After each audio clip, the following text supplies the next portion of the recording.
ఆ తెగులు పోయిన తర్వాత యెహోవా మోషేకును యాజకుడగు అహరోను కుమారుడైన ఎలియాజరుకును ఇలాగు సెలవిచ్చెను. మీరు ఇశ్రాయేలీల సర్వసమాజములోను 20 ఏండ్లు మొదలుకొని పైప్రాయము కలిగి ఇశ్రాయేలీలలో సేనగా బయలు వెళ్ళు వారందరి సంఖ్యను వారి వారి పితరుల కుటుంబములను బట్టి వ్రాయించుడి. కాబట్టి 20 ఏండ్లు మొదలుకొని పైప్రాయము గల వారిని లెక్కింపుడని యెహోవా మోషేకును ఐగుప్తు దేశము నుండి వచ్చిన ఇశ్రాయేలీలకును ఆజ్ఞాపించినట్లు మోషేయు యాజకుడగు ఎలియాజరు ఇశ్రాయేలీలు మోయాబు మైదానములో యెరికో యొద్దనున్న యొర్దాను దగ్గర ఉండగా జనసంఖ్యను చేయుడని వారితో చెప్పిరి. ఇశ్రాయేలు తొలిచూలు రూబేను పుత్రులలో హానోకీయులు హానోకు వంశస్థులు, పల్లువీయులు పల్లు వంశస్థులు, హెస్రోనీయులు హెస్రోను వంశస్థులు, కర్మీయులు కర్మీ వంశస్థులు. వీరు రూబేనీయుల వంశస్థులు. వారిలో లెక్కించబడిన వారు 43,530 మంది. పల్లు కుమారుడు ఏలియాబు కుమారులు నెమూయేలు, దాతాను, అబీరాము. కోరాహు తన సమూహములో పేరు పొందినవాడు. అతని సమాజము యెహోవాకు విరోధముగా వాదించినప్పుడు సమాజములో మోషే అహరోనులకు విరోధముగా వాదించిన దాతాను, అబీరాములు వీరు. ఆ సమూహపు వారు మృతి పొందినప్పుడు అగ్ని 250 మందిని భక్షించినందున భూమి తన నోరు తెరిచి వారిని కోరాహును మృంగివేసినందున వారు దృష్టాంతములైరి. అయితే కోరాహు కుమారులు చావలేదు. షిమియోను పుత్రులు వంశంలో నెమూయేలు వంశస్థులు, యామీనీయులు యామీను వంశస్థులు, యాకీనీయులు యాకీను వంశస్థులు, జరాహీయులు జరాహు వంశస్థులు, షావూలీయులు షావూలు వంశస్థులు. ఇవి షిమియోనీయుల వంశములు. వారు 22,200 మంది. గాదు పుత్రుల వంశములో సెపోనీయులు సెపోను వంశస్థులు, హగ్గీయులు హగ్గీ వంశస్థులు, షూనీయులు షూనీ వంశస్థులు, ఓజనీయులు ఓజని వంశస్థులు, ఏరీయులు ఏరీ వంశస్థులు, అరోదీయులు అరోదు వంశస్థులు, అరేలీయులు అరేలీ వంశస్థులు. వీరు గాదీయుల వంశస్థులు. వ్రాయబడిన వారి సంఖ్య చొప్పున వీరు 44,500 మంది. యూదా కుమారులు ఏరు ఓనాను. ఏరును ఓనానును కనాను దేశంలో మృతి పొందిరి. యూదా వారి వంశములో షేలాహీయులు షేలా వంశస్థులు, పెరేసీయులు పెరేసు వంశస్థులు, జరాహీయులు జరాహు వంశస్థులు. పెరేసీయులలో హెస్రోనీయులు హెస్రోను వంశస్థులు, హామూలీయులు హామూలు వంశస్థులు. వీరు యూదీయులు వంశస్థులు. వ్రాయబడిన వారి సంఖ్య చొప్పున వీరు 76,500 మంది. ఇశ్శాఖారు పుత్రుల వంశంలో తోలాహీయులు తోలా వంశస్థులు, పువీయులు పువ్వా వంశస్థులు, యాషుబీయులు యాషుబు వంశస్థులు, షిమ్రోనీయులు షిమ్రోను వంశస్థులు. వీరు ఇశ్శాఖారీయుల వంశస్థులు. వ్రాయబడిన వారి సంఖ్య చొప్పున వీరు 64,500 మంది. జబూలూను పుత్రుల వంశస్థులలో నెరేదీయులు నెరేదు వంశస్థులు, ఏలోనీయులు ఏలోను వంశస్థులు, యహాలేయులు యహాలేలు వంశస్థులు. వ్రాయబడిన వారి సంఖ్య చొప్పున వీరు 60,500 మంది. యోసేపు పుత్రుల వంశస్థులు అతని కుమారులు మనష్షే ఎఫ్రాయిము. మనష్షే కుమారులలో మాకీరీయులు మాకీరు వంశస్థులు.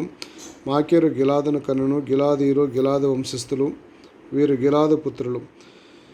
ఇజరీయులు ఇజారు వంశస్థులు. హెలాకీయులు హెలాకు వంశస్థులు. అస్రీయేలీలు అస్రీయేలు వంశస్థులు. షెకెమీయులు షెకెము వంశస్థులు. షెమీదాయిలు షెమీదా వంశస్థులు.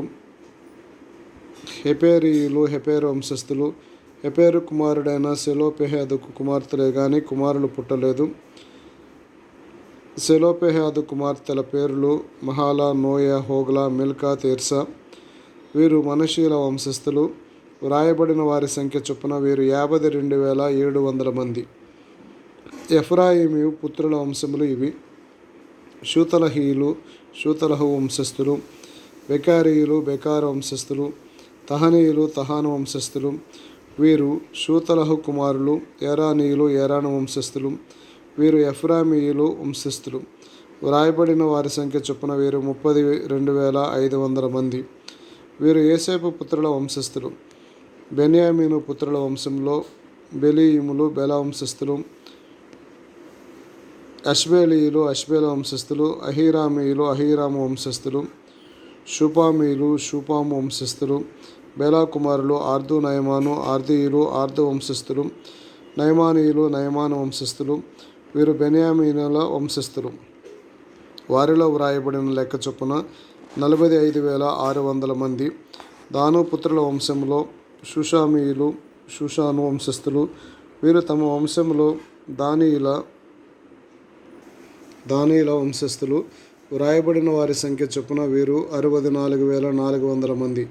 ఆషేరు పుత్రుల వంశంలో యమ్నీయులు యాష్ను వంశస్థులు, షివీయులు ఇష్వీ వంశస్థులు, బెరీయులు బెరియా వంశస్థులు. బెరయానీయులలో హెబేరీయులు హెబేరు వంశస్థులు, మల్కీయేలీలు మల్కీయుల వంశస్థులు. ఆషేరు కుమార్తె పేరు సెరాహు.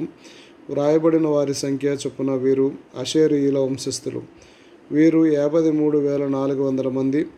నాప్తాలి పుత్రుల వంశములో యహాలియేలు యహసాయేలు వంశస్థులు, గూనీయులు గూనీ వంశస్థులు, ఎసేరీయులు ఎసేరు వంశస్థులు, షిల్లేమీయులు షిల్లేము వంశస్థులు.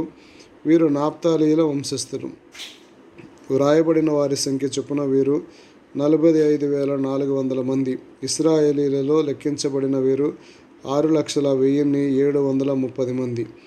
యెహోవా మోషేకు ఇలాగ సెలవిచ్చెను. వీరి పేర్ల లెక్క చొప్పున ఆ దేశమును వీరికి స్వాస్థ్యముగా పంచిపెట్టవలను. ఎక్కువ మందికి ఎక్కువ స్వాస్థ్యం ఇవ్వవలను, తక్కువ మందికి తక్కువ స్వాస్థ్యం ఇవ్వవలను. దాని జనసంఖ్యను బట్టి ఆయా గోత్రములకు స్వాస్థ్యం ఇవ్వవలను. చీట్లు వేసి ఆ భూమిని పంచిపెట్టవలను. వారు తమ తమ పితరుల గోత్రముల జనసంఖ్య చొప్పున స్వాస్థ్యమును పొందవలను. ఎక్కువ మందికేమి తక్కువ మందికేమి చీట్లు వేసి ఎవరి స్వాస్థ్యమును వారికి పంచిపెట్టవలను.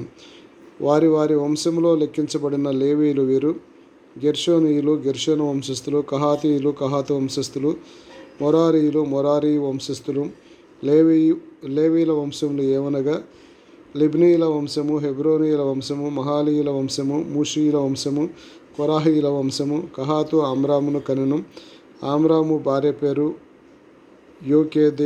యోకేబేదు. ఆమె లేవీ కుమార్తె. ఐగుప్తులో ఆమె లేవీకి పుట్టెను.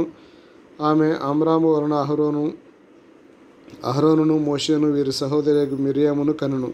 అహరోను వలన నాదాబు అబీహు ఎలియాజరు ఈతామారు పుట్టిరి. నాదాబు అబీహులు యెహోవా సన్నిధికి అన్యాజ్ఞ తెచ్చినప్పుడు చనిపోయిరి. వారిలో నెల మొదలుకొని పైప్రాయము కలిగి లెక్కించబడిన వారందరూ 23,000 మంది. వారు ఇశ్రాయేలీలలో లెక్కించబడిన వారు కారు గనుక ఇశ్రాయేలీలలో వారికి స్వాస్థ్యం ఇయ్యబడలేదు. యెరికో ప్రాంతమందరి యోర్దాను నొద్దన్న మోయాబు మైదానములో మోషే యాజకుడు ఎలియాజరును ఇశ్రాయేలీల జనసంఖ్య చేసినప్పుడు లెక్కించబడిన వారు వీరు. మోషే అహరోనులు సీనాయి అరణ్యంలో ఇశ్రాయేలీల సంఖ్యను చేసినప్పుడు లెక్కించబడిన వారిలో ఒక్కడైనను వీరిలో ఉండలేదు. ఏలయనగా వారు నిశ్చయముగా అరణ్యములో చనిపోవుదరని యెహోవా వారిని గూర్చి సెలవిచ్చెను. యెఫున్నె కుమారుడైన కాలేబును, నూను కుమారుడైన యెహోషువయు తప్ప వారిలో ఒక్కడైనను మిగిలి ఉండలేదు.